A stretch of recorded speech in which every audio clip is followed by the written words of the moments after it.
Hello guys and welcome to today's episode. So in today's episode I'm actually going to show you how to do a top-down analysis on synthetic indices. Right. So for our top-down analysis we use what we call the DSE model. Right. You can actually use it no matter what type of a trader you are. And remember, this top-down analysis is actually done because of you knowing yourself, and that's called self-awareness, right? So if you're a scalper, you use slightly time frames for your top-down analysis. Then if you're a swinger, you still do the same. You use something like slightly bigger time frames and stuff, right? So as for me, I use the directional bias time frame as my H4, then my structural time frame as my H1, and my entry time frame as my M15 and M5, right? So now let me shift to the charts and show you what I do, right? So you can actually see that this is the H4 time frame, and I always start on my H4 time frame. Then on my H4 time frame I do something simple. I mark out all my swing points, right? Let me show you. I mark out all those swing points that are visible and that are much clearer, right? And that is what I'm doing right now.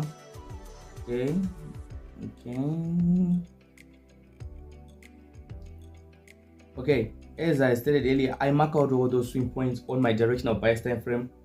And if you decide to be a certain different kind of a trader, you may do this on M or on M15, M5, and M1. You can do this on any time frame, right? So after marking out my swing points on my directional bias time frame, I mark out my rectangles, right? Okay, you guys, this is how I do my top-down analysis before I shift to any time frame, right? And sometimes I add some indicators that I may show you today if time permits me. Okay, I'm doing this rectangle so that I know where my possible supported resistance can actually be, because these swing points on a high time frame I can actually demarcate my support and resistance on a slightly lower time frame, on in this case, which is the H1 time frame, which is my structure time frame. Then after doing this, I go on to my H1 time frame. Then on my H1 time frame, I try to identify visible levels and stuff. So before I do anything, you can actually see that we had a W here, which was a 2-1 W, whereby we had two legs on the first W, then there was a second W here with one leg, right? Then we had this move to here. So this was a reset, right? This move, whole move here, was a reset. Before I do anything, I can actually see that this was a reset. So this was my aim here with the first leg that was longer than the second leg. This was second leg. Then we had this move to here. And in most cases I won't consider this move as a level, because I haven't broken this, neck of this whole aim here. But in most cases it just depends. Okay, Deriv actually gives my level once in variations.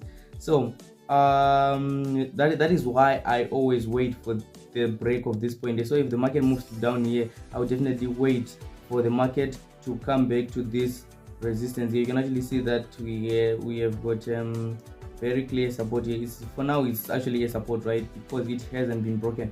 So if price breaks this move up here, it will definitely come to here and come back to retest here. So this is what I know that will happen, guys. I don't want to impose many things on the market, so I just wait. So you can actually see that we have a very clear trend line here. So from here I now know where the market is likely going to go. So I move on to my M15, which is my entry time frame, right? So on my M15 I do this. I slightly zoom a bit, so you can actually see that these M's are still clear on the M15. So I'm waiting for price to break out to here, then come back to retest this point. You can actually see that there is a support which you 10 resistance, so I'll definitely call it a 10 cord support, right? So I'll definitely wait for this resistance, this resistance of this rectangle here, as well as this resistance of this trend line. So if price breaks to here, then come back to here, I'll from there, if price comes to here, I'll wait for reversal patterns such as those candlesticks and some candlestick patterns. Okay, this is all about the top-down analysis I do, guys. I hope this video helps you a lot. Thank you for watching. Please don't forget to hit the subscribe button, comment, like, and share.